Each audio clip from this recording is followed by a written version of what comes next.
warahmatullahi wabarakatuh. Perkenalkan, nama saya Tari Rahayu dengan NIM 20140404030. Saya dari lokal 5 TMTKB. Baiklah, video kali ini adalah video untuk perbaikan UTS ujian tengah semester dari mata kuliah rancangan pembelajaran matematika dengan dosen pengapu Ibu Nita Putri Utami MPD.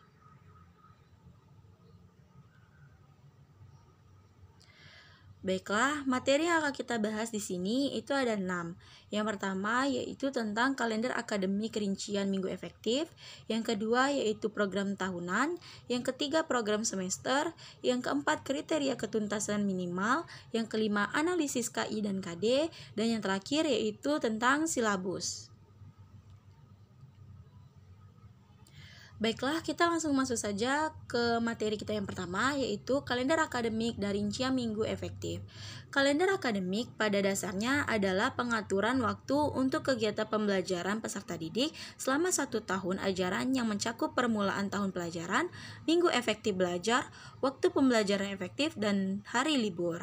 Satuan pendidikan dasar dan menengah dapat menyusun kalender pendidikan sesuai kebutuhan daerah, karakteristik sekolah, kebutuhan peserta didik, dan masyarakat dengan memperhatikan kalender pendidikan sebagaimana yang dimuat dalam standar isi.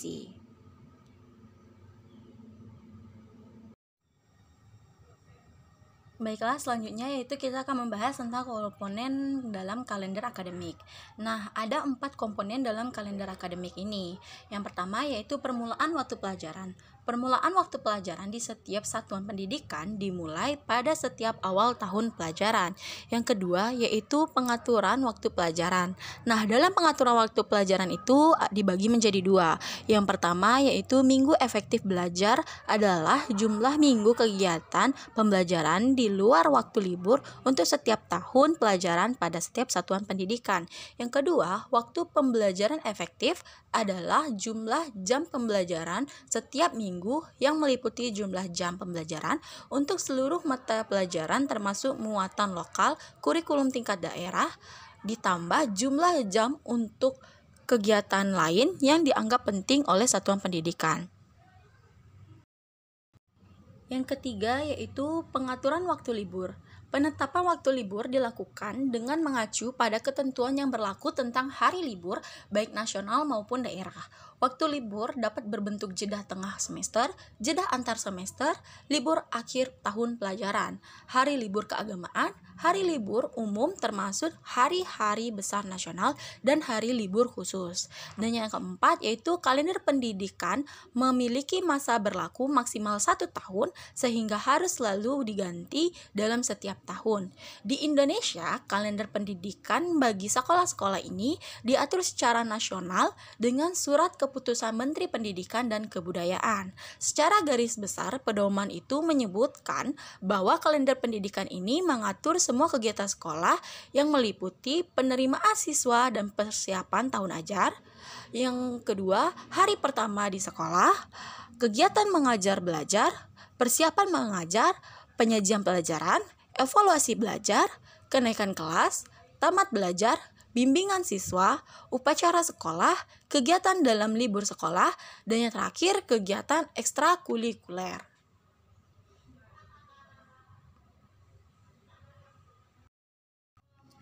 Selanjutnya yaitu alokasi waktu kalender akademik.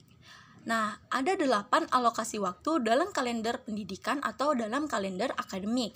Yang pertama yaitu minggu efektif belajar. Untuk alokasi waktunya itu minimum 34 minggu dan maksimumnya 38 minggu, di mana minggu efektif belajar ini digunakan untuk kegiatan pembelajaran efektif pada setiap satuan pendidikan. Yang kedua, yaitu jeda tengah semester. Untuk alokasi waktunya itu maksimum 2 minggu, di mana 1 minggu tiap semester. Yang ketiga, jeda antar semester. Untuk alokasi waktunya itu maksimum 2 minggu, yaitu di antara semester 1 dan semester 2 atau di antara semester ganjil dan semester genap. Yang keempat, yaitu libur akhir tahun pelajaran. Untuk alokasi waktunya itu maksimum 3 minggu yang digunakan untuk penyiapan kegiatan dan administrasi akhir dan awal tahun pelajaran. Yang 5 yaitu hari libur keagamaan. Untuk alokasi waktunya itu 2-4 minggu untuk daerah khusus yang memerlukan libur keagamaan lebih panjang dapat mengaturnya sendiri tanpa mengurangi jumlah minggu efektif belajar dan waktu pembelajaran efektif. Dan selanjutnya yang keenam yaitu hari libur umum atau nasional. Untuk alokasi waktunya itu maksimum 2 minggu, ini disesuaikan dengan peraturan dari pemerintah. Dan yang ketujuh yaitu hari libur khusus. Untuk alokasi waktunya itu maksimumnya 1 minggu, yang untuk satuan pendidikan sesuai dengan ciri kekhususan masing-masing. Dan yang terakhir atau yang kedelapan yaitu kegiatan khusus sekolah atau madrasah. Untuk alokasi waktunya itu maksimum 1 minggu. Ini digunakan untuk kegiatan yang diprogramkan secara khusus oleh sekolah atau madrasah tanpa mengurangi jumlah minggu efektif belajar dan waktu pembelajaran efektif. Nah, ini adalah contoh kalender akademik dari SMA Negeri 1 Lubuk Linggau. Nah, bisa dilihat teman-teman perhatikan juga bahwasannya di sini ada keterangan pada bulan Juli 2022 ini di tanggal 14 Juli di minggu ketiga itu adalah hari pertama sekolah dan awal semester. Nah, dalam kalender akademik ini sudah dibagikan untuk penilaian akhir semester, libur semester, pembagian rapot, serta untuk ujian dan juga untuk classmate beserta dengan hari libur nasional. Nah, teman-teman bisa memperhatikan kalender akademik tahun 2022 dan 2023 ini untuk SMA Negeri 1 Lubuk Linggau.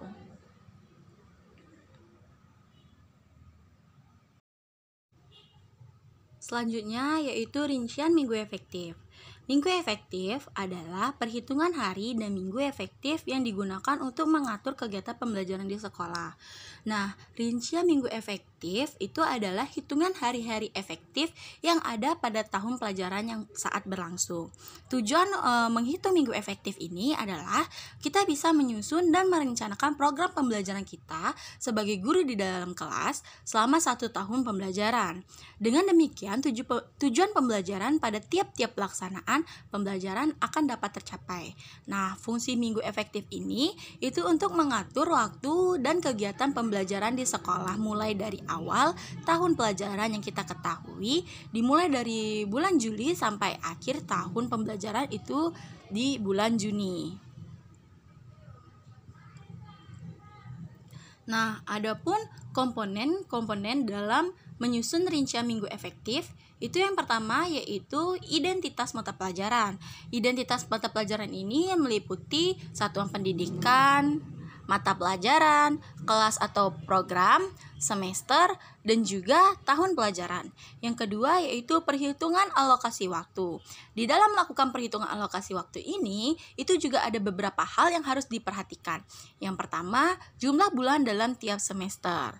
Nah, jumlah bulan dalam tiap semester ini pastinya selalu tetap, yaitu 6 bulan per semester. Yang kedua yaitu jumlah minggu dalam setiap bulan. Nah, jumlah minggu dalam setiap bulan ini disesuaikan dengan kalender resmi dari pemerintahan. Dan yang ketiga yaitu jumlah minggu dalam tiap semester. Jumlah minggu dalam tiap semester ditentukan oleh total seluruh minggu tiap bulan pada satu semester. Dan yang keempat yaitu jumlah minggu tidak efektif dalam tiap semester. Nah, jumlah minggu tidak efektif dalam semester ini dihitung dengan memperhatikan beberapa kegiatan yang sesuai ditetapkan dalam kalender pendidikan. Misalnya itu libur awal semester, libur ujian nasional, libur awal puasa, libur awal puasa, dan libur hari raya Idul Fitri dan libur-libur yang lainnya.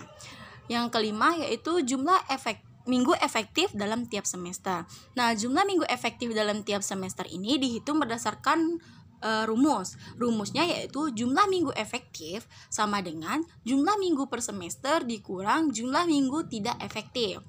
Dan yang keenam yaitu jam pelajaran tiap minggu. Jam pelajaran atau yang biasa dikenal oleh JP itu tiap minggu sudah diatur sesuai kurikulum yang berlaku. Dan yang terakhir yaitu jumlah jam pelajaran efektif. Nah, jumlah jam pelajaran efektif ini atau JP efektif itu dihitung berdasarkan rumus, yaitu rumusnya JP efektif sama dengan jumlah minggu efektif dikali jumlah JP per minggu. Nah, ini adalah contoh rincian minggu efektif yang sudah saya buat. Nah, rincian minggu efektif ini saya buat berdasarkan dari kalender akademik dari SMA Negeri 1 Lubuk Linggau. Nah, untuk bisa teman-teman lihat di sini, untuk bulan Juli itu satu bulannya itu berisi 4 minggu.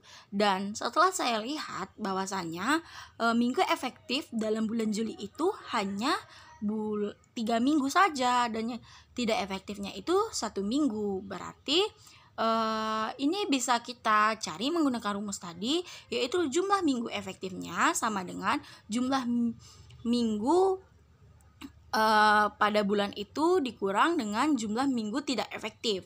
Jadi kan jumlah seluruh minggu dalam bulan itu adalah 4 dan yang tidak efektif itu 1. Jadi bisa kita dapatkan bahwa minggu efektifnya itu hanya 3 minggu saja.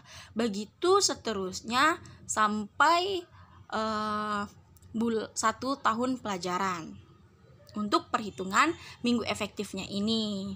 Dan perhitungan minggu efektif ini dilakukan 2 semester, yaitu semester ganjil dan juga semester genap.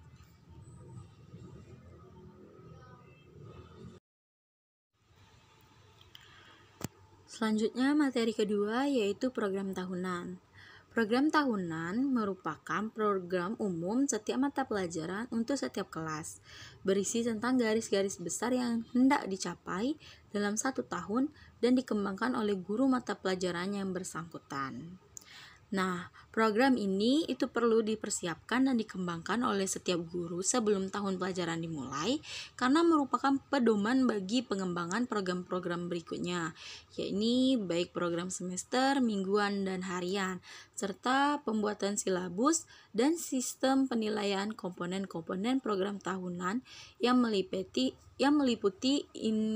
identifikasi, yaitu satuan pendidikan, mata pelajaran, tahun pelajaran, standar kompetensi dasar, alokasi waktu, dan keterangan. Selanjutnya yaitu langkah-langkah yang dapat dilakukan untuk mengembangkan program tahunan. Nah, untuk mengembangkan program tahunan itu memiliki 4 langkah. Yang pertama yaitu menelaah kalender pendidikan. Nah, menelaah kalender pendidikan dan ciri khas sekolah atau madrasah berdasarkan kebutuhan tingkat satuan pendidikan. Yang kedua yaitu menandai hari-hari libur, permulaan tahun pelajaran, minggu efektif belajar, waktu pembelajaran atau per minggu, hari-hari libur meliputi jeda tengah semester, jeda antar semester, libur akhir, tahun pelajaran, hari libur keagamaan, hari libur umum termasuk hari-hari besar nasional, dan hari libur khusus. Yang ketiga yaitu menghitung jumlah minggu efektif setiap bulan dan semester dalam 1 tahun dan memasukkan dalam format matrik yang tersedia. Dan yang terakhir yaitu mendistribusikan alokasi waktu yang disediakan untuk suatu mata pelajaran pada setiap KD dan topik bahasanya pada minggu efektif, sesuai ruang lingkup cakupan materi, tingkat kesulitan dan pentingnya materi tersebut, serta mempertimbangkan waktu untuk ulangan serta review materi. Nah, selanjutnya itu ada komponen-komponen dalam menyusun program tahunan. Nah, di sini ada 2 komponen untuk menyusun program tahunan. Yang pertama yaitu identitas. Nah, identitas ini itu terdiri dari 3 bagian. Yang pertama yaitu mata pelajaran, kelas, dan juga tahun pelajaran. Dan komponen yang kedua yaitu format isian. Nah, untuk format isian ini itu ada 5 bagian. Yang pertama yaitu format semester, yang kedua yaitu standar kompetensi, yang ketiga yaitu kompetensi dasar, yang keempat materi pokok, dan yang terakhir yaitu alokasi waktu.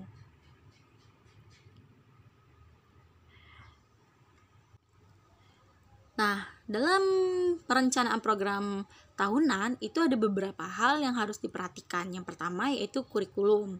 Nah, dalam perencanaan atau penyusunan program tahunan itu, hal pertama yang perlu mendapat perhatian adalah kurikulum, terutama yang berkaitan dengan tujuan kurikuler atau tujuan yang ingin dicapai oleh suatu program studi, tujuan instruksional atau target yang harus dicapai oleh suatu mata pelajaran, pokok bahasan, serta jam pelajaran. Yang kedua yaitu kondisi sekolah. Perencanaan program tahunan juga perlu memperhatikan keadaan sekolah, terutama tersedianya sarana dan prasarana serta alat bantu pelajaran. Yang ketiga yaitu kemampuan dan perkembangan siswa. Nah, dalam penyusunan atau merencanakan program pengajaran, komponen siswa juga perlu menjadi perhatian, agar nantinya dalam penetapan alokasi waktu dalam 1 tahun dapat dialokasikan dengan efektif dan mengikuti perkembangan siswa. Dan yang terakhir yaitu pastinya keadaan guru. Keadaan dan kemampuan guru itu sesungguhnya tidak perlu menjadi hal yang harus diperhatikan, sebab guru selalu dituntut memiliki kemampuan dalam segala hal yang berkenaan dengan pelaksanaan pendidikan dan pengajaran. Artinya, jika sudah menjadi tugas dan kewajiban bagi seorang guru untuk memiliki kemampuan dan pengetahuan dalam hal pendidikan. Nah, ini adalah contoh format dari program tahunan, di mana seperti yang kita ketahui bahwasanya di dalam format program tahunan ini itu harus memiliki yang namanya identitas. Nah, identitasnya ini itu satuan pendidikan, mata pelajaran, kelas, dan juga tahun pelajaran. Nah, untuk tabel dari program tahunan ini itu yang pertama itu pastinya adanya semester, dan program tahunan ini kan kita buatnya 2 semester, jadi itu harus kita buatkan program untuk semester 1-nya apa dan program untuk semester 2-nya apa, dan juga itu ada standar kompetensi, dan yang selanjutnya itu kompetensi dasar, lalu ada materi pokok. Materi apa yang akan kita ajarkan pada kompetensi dasar itu, dan yang terakhir ya pastinya alokasi waktu. Dan jangan lupa untuk di bawah tabel atau di bawah setelah kita membuat program tahunan ini, pastinya itu diketahui oleh kepala sekolah dan juga ditandatangani oleh guru mata pelajaran yang membuatnya.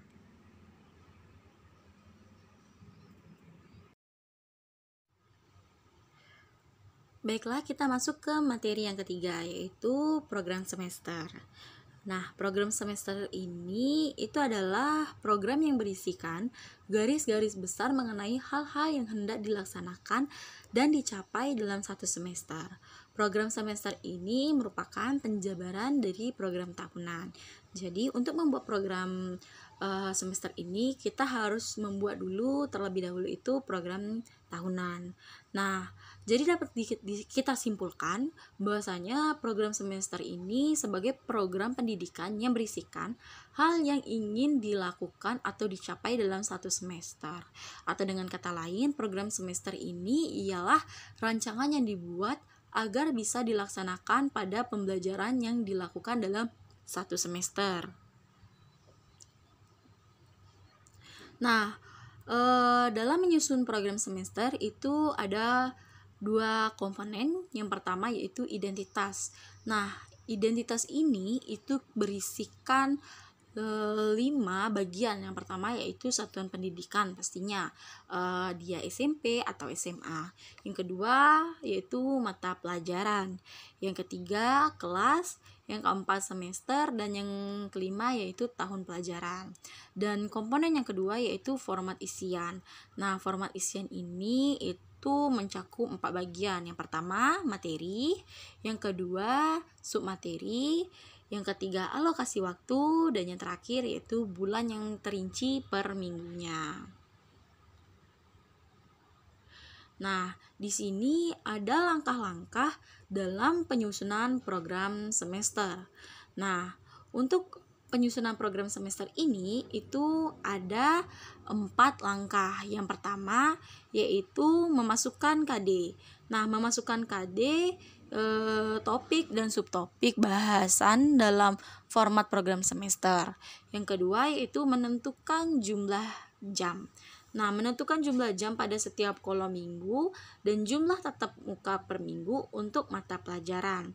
Yang ketiga yaitu mengalokasikan waktu sesuai kebutuhan bahasan topik dan subtopik pada kolom minggu dan bulan. Dan yang terakhir yaitu membuat catatan atau keterangan untuk bagian-bagian yang membutuhkan penjelasan. Nah, di sini itu ada format dari program semester. Seperti yang kita ketahui bahwasanya dalam setiap membuat program semester itu diperlukan identitas, yaitu satuan pendidikan apa, mata pelajarannya apa, kelas semester berapa, dan juga tahun pelajarannya. Nah, untuk di kolom pertama itu kita bisa membuat materi pokok, dan untuk kolom kedua yaitu KD, dan juga untuk selanjutnya yaitu alokasi waktu. Nah, untuk kolom selanjutnya itu diisi dengan bulan pada semester tersebut dan juga minggu pada semester tersebut. Contohnya untuk bulan Juli itu minggu efektifnya hanya minggu ketiga dan keempat, atau itu adalah minggu di mana dimulainya pembelajaran. Dan untuk di bulan Agustus itu ia memiliki 5 minggu di dalam bulan Agustus pada tahun tersebut.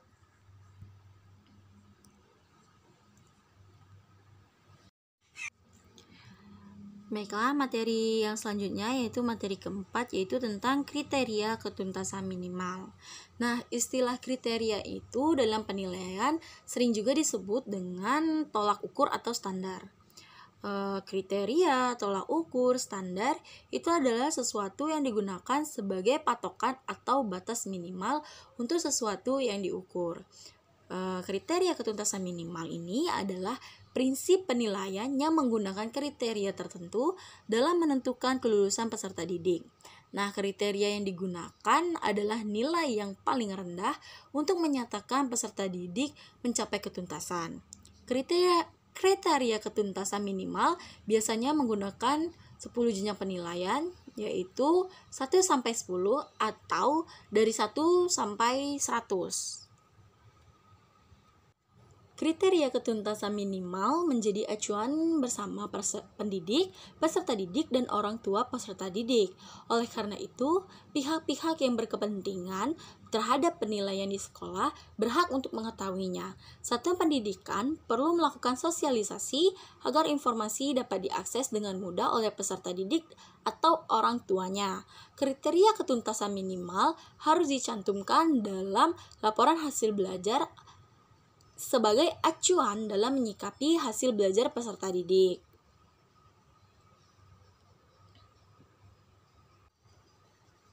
Nah, dalam penetapan KKM ini itu ada 3 komponen. Yang pertama yaitu kompleksitas. Nah, kompleksitas ini merupakan tingkat kesulitan materi pada tiap indikator, kompetensi dasar maupun standar kompetensi. Semakin tinggi tingkat kompleksitas, maka semakin kecil skor yang dipakai. Rentang nilai yang digunakan misalnya jika kompleksitas tinggi, rentang nilai yang digunakannya itu 50 sampai 64. Kompleksitas sedang itu 64 sampai 80, dan jika kompleksitasnya rendah itu diberi nilai 81 sampai 100. Yang kedua yaitu sumber daya dukung.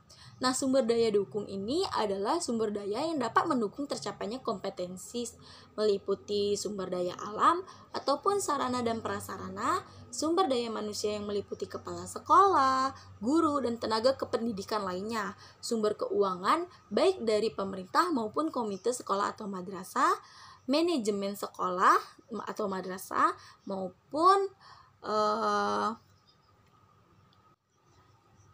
nirlaba baik sudah dibakukan maupun yang sedang dikembangkan. Kepedulian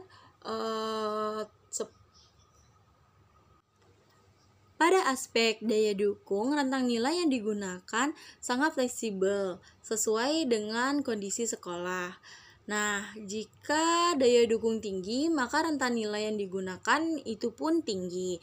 Misalnya, jika daya dukungnya tinggi, maka rentang nilainya itu 81 sampai 100. Jika daya dukungnya sedang, maka nilainya 85 sampai 80. Dan untuk daya dukung rendah itu nilainya diberi 50 sampai 64. Selanjutnya yaitu tingkat kemampuan atau intek rata-rata siswa. Intek atau tingkat kemampuan rata-rata siswa ini diambil dari nilai rata-rata hasil seleksi penerima siswa baru atau berdasarkan nilai hasil ujian sekolah atau ujian nasional. Nah, kelas atau rata-rata nilai yang diperoleh pada jenjang pendidikan yang lebih rendah. Nah, tingkat intek siswa dapat dikelompokkan ke dalam 3 tingkat, yaitu tinggi dengan skor mendekati atau sama dengan standar maksimum, sedang dengan skor di atas atau sama dengan pertengahan standar maksimum, dan rendah dengan skor di bawah pertengahan maksimum. Contohnya, jika rentang nilai yang bisa digunakan itu jika intek siswanya tinggi, maka rentang nilai yang digunakan itu 81 sampai 100. Dan jika inteknya sedang itu 65 sampai 80, dan jika inteknya rendah itu 50 sampai 64. Nah, di sini bisa teman-teman perhatikan untuk komponen-komponen penetapan KKM tadi. Seperti yang sudah dijelaskan, jika kompleksitasnya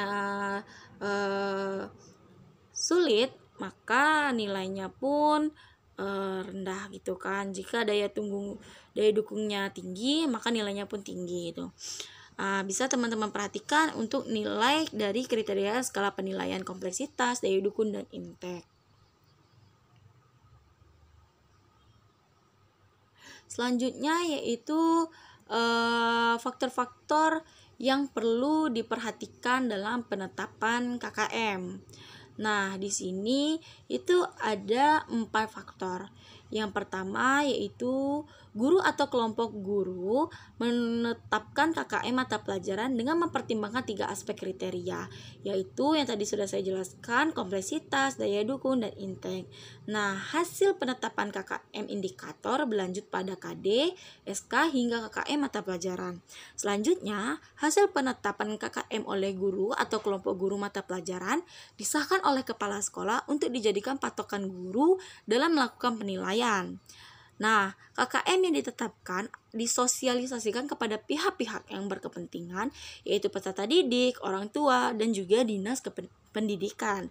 Dan yang terakhir yaitu KKM harus dicantumkan dalam LHB atau lembar hasil belajar pada saat hasil penilaian dilaporkan kepada orang tua atau wali peserta didik. Nah, ini adalah contoh KKM yang telah saya buat sendiri dengan mata pelajaran yaitu matematika wajib di SMA. Nah, bisa teman-teman lihat di sini bagian-bagian dari KKM ini.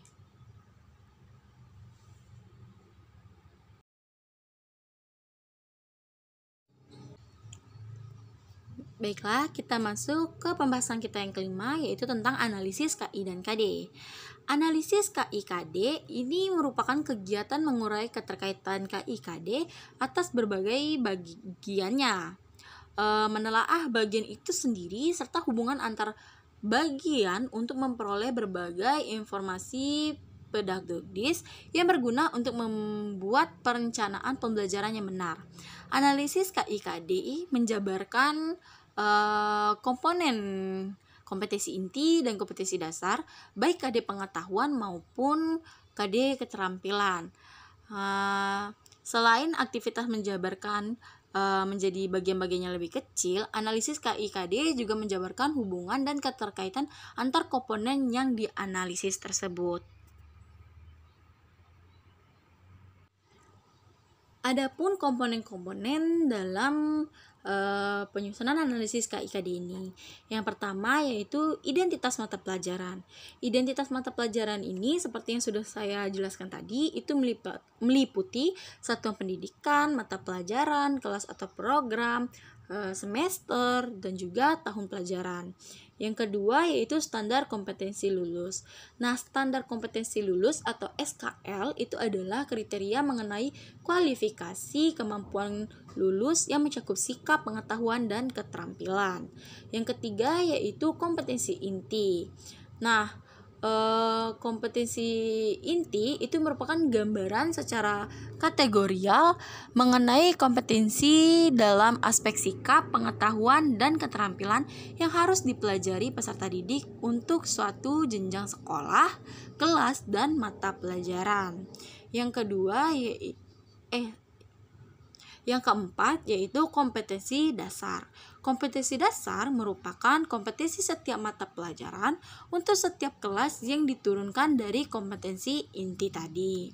Dan yang kelima yaitu indikator. Indikator atau biasa juga yang disebut dengan indikator pencapaian kompetensi itu adalah ukuran, karakteristik atau ciri-ciri dari ketercapaian kompetensi dasar berdasarkan taksonomi Bloom, kemampuan baik pada ranah sikap, pengetahuan maupun keterampilan. Yang keenam yaitu materi pembelajaran. Secara garis besar itu dapat dikemukakan bahwa materi pembelajaran itu adalah pengetahuan, keterampilan, dan sikap yang harus dikuasai oleh peserta didik dalam rangka memenuhi standar kompetensi yang ditetapkan.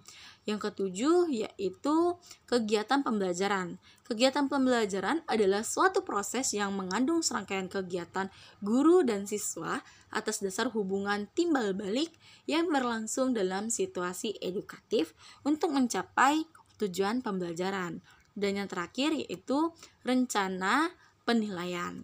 Dalam melakukan suatu kegiatan, perlunya suatu perencanaan agar suatu kegiatan tersebut dapat berjalan sesuai dengan tujuan yang diharapkan. Nah, begitupun dengan kegiatan penilaian.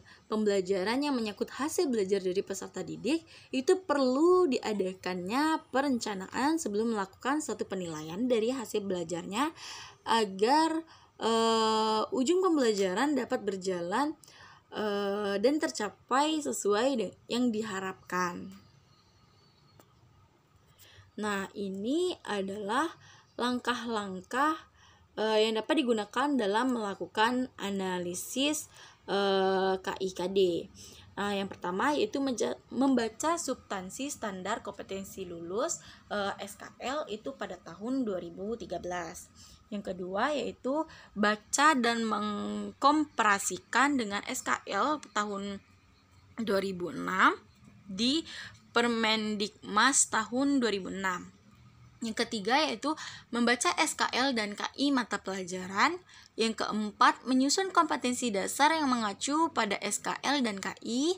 Yang kelima, menjabarkan lingkup materi berdasarkan pada kompetensi dasar. Yang keenam, menuliskan aktivitas belajar siswa untuk mencapai kompetensi dengan mengacu pada silabus mata pelajaran. Yang ketujuh, menentukan teknik dan instrumen penilaian dengan mengacu pada silabus. Yang kedelapan, melakukan hingga seluruh KIKD mata pelajaran terakomodasi. Dan yang terakhir yaitu berdiskusi atau memadukan hasil analisis dengan teman seprofesi sehingga menghasilkan kesepakatan bersama. Nah, ini adalah contoh format dari analisis KIKD, di mana di dalam tabelnya itu ada tabel untuk KI yaitu kompetensi dasar, selanjutnya ada tabel KD yaitu kompetensi dasar. Selanjutnya ada indikator, materi pembelajarannya, kegiatan pembelajarannya, serta rencana penilaian.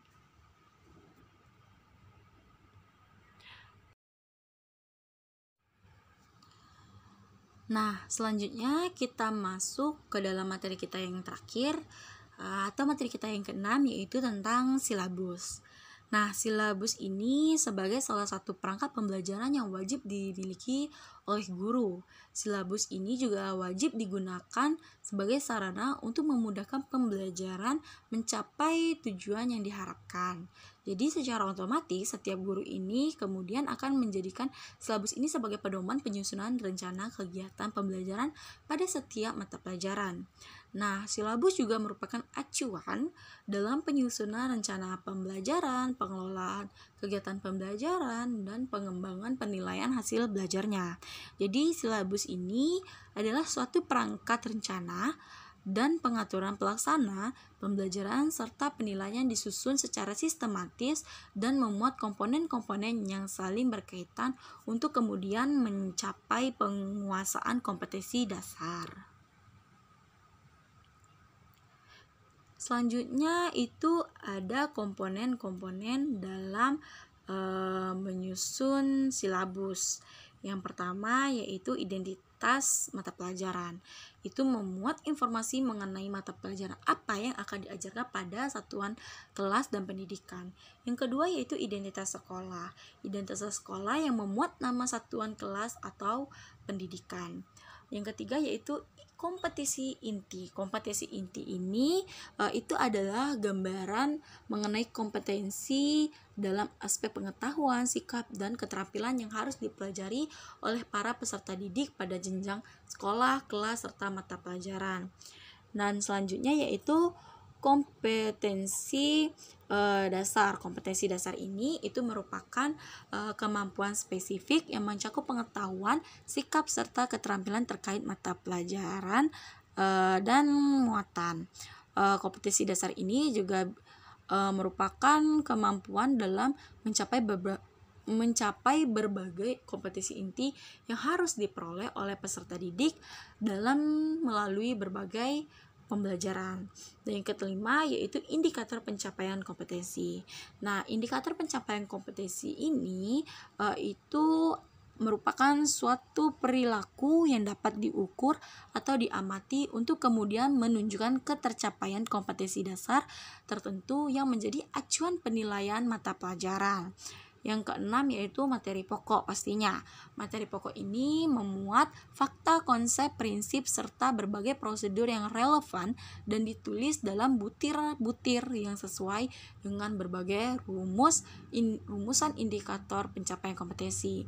Dan yang selanjutnya yaitu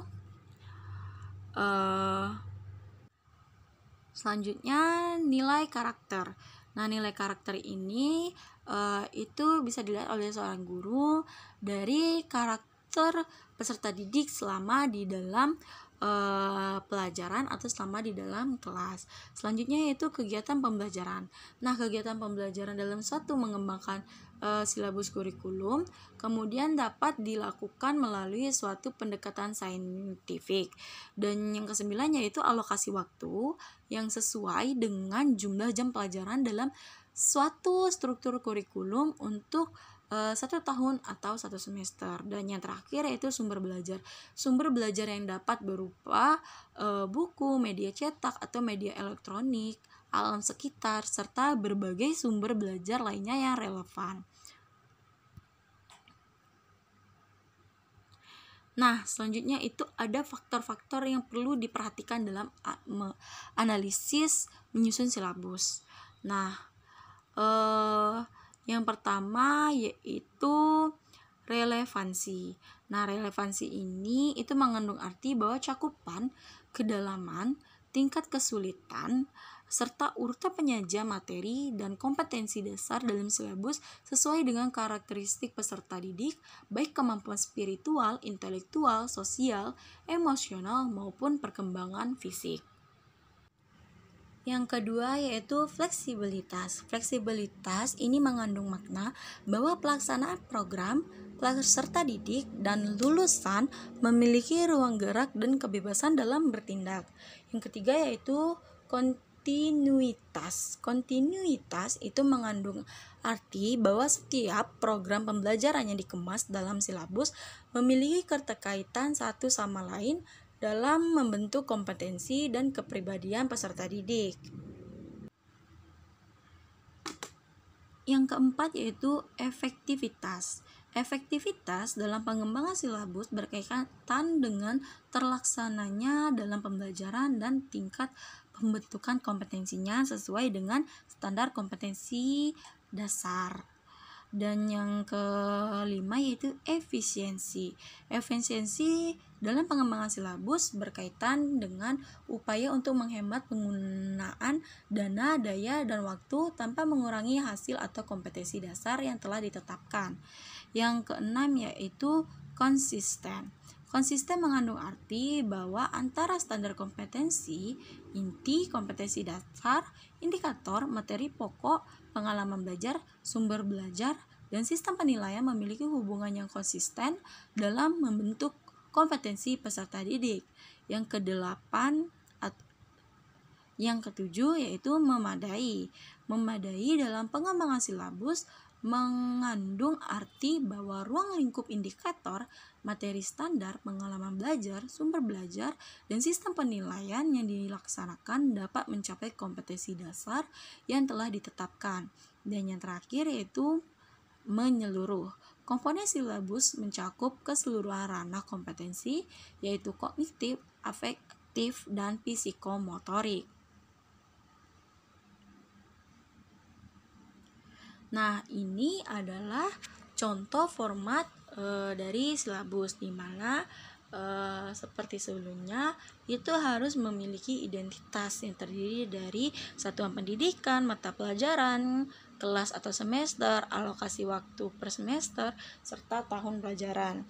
Dan juga itu ada standar kompetensi atau SK-nya, yaitu ada KI 1 sampai KI 4 atau kompetensi inti 1 sampai kompetensi inti 4. Dan juga di dalam tabelnya itu pada kolom pertama itu ada kompetensi dasar, di kolom kedua ada materi pembelajaran, lalu indikator, nilai karakter, lanjut kegiatan pembelajaran.